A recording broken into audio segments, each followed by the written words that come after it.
लग्नाचे दागिने म्हणजे श्रीमंत पेशवाई दागिने, नाशिकचे सुप्रसिद्ध सराफ मयूर अलंकार सराफ।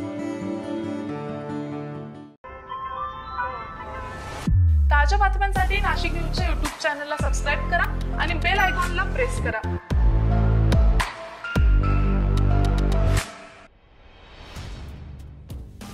राज्यात बदलापूर आणि कोलकाता प्रकरणातील घटनांवरून अजूनही संतप्त प्रतिक्रिया उमटत असतानाच नाशिकमध्ये देखील अतिशय धक्कादायक प्रकार उघडकीस आलेला आहे।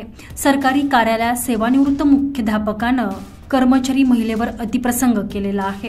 त्यानंतर आरोपीला सोडून दिल्यामुळे कर्मचारी आक्रमक झालेले आहे। कर्मचाऱ्यांनी गटशिक्षण अधिकारी कार्यालयात ठाण मांडून कारवाई करण्याची मागणी केलेली आहे। नाशिकच्या पंचायत समितीच्या कार्यालयात 27 ऑगस्ट रोजी ही घटना घडलेली आहे।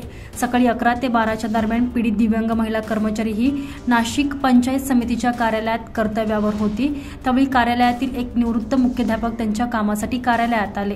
दीपिकानं सांगितल्यानंतर ती महिला कर्मचारी सेवा पुस्तक कार्यालयातील कपाटात शोधत होत्या। त्यावेळी नाशिक पंचायत समितीच्या कार्यालयात निवृत्त मुख्याध्यापकानं दिव्यांग कर्मचारी महिलेसोबत अतिप्रसंग करण्याचा प्रयत्न केला। गटशिक्षण अधिकाऱ्यांच्या कार्यालयातच हा संतापजनक प्रकार घडलेला आहे।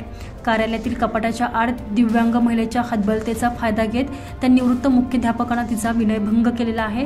त्यानंतर त्या निवृत्त मुख्याध्यापकाला सोडून देण्यात आल्यानं कर्मचारी चांगले संतप्त झालेले आहे।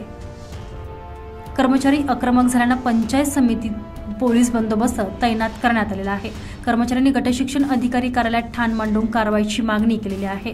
विशेष म्हणजे या कार्यालयात सर्व महिला राज असताना महिलेला न्याय मिळत नसल्यानं नाराजी व्यक्त केली जाते। तर संशयित आरोपी फरार असून सरकारवाडा पोलिसांकडून त्याचा शोध घेतला जात आहे। दरम्यान या सर्व संदर्भात सरकारवाडा पोलीस ठाण्याचे पोलीस निरीक्षक सुरेश आव्हाड यांनी अधिकची माहिती दिली। 27 रोजी पंचायत समिती कार्यालयात सदर प्रकार घडला होता। एक निवृत्त मुख्याध्यापक त्यांच्या कामकाजानिमित्त आले होते पंचायत समिती कार्यालयात।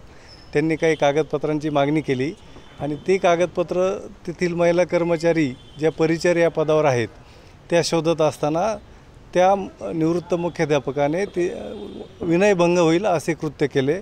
त्या महिलेच्या तक्रारीवरून सरकारवाडा पोलीस स्टेशनला गुन्हा दाखल आहे। योग्य तो तपास चालू आहे। योग्य वेळी कारवाई करण्यात येईल। त्यानुसारही कलमात वाढ करण्यात येईल। अजून तपास चालू आहे। आरोपीला योग्य वेळी ताब्यात घेण्यात येईल। संजय परमार, नाशिक न्यूज, नाशिक।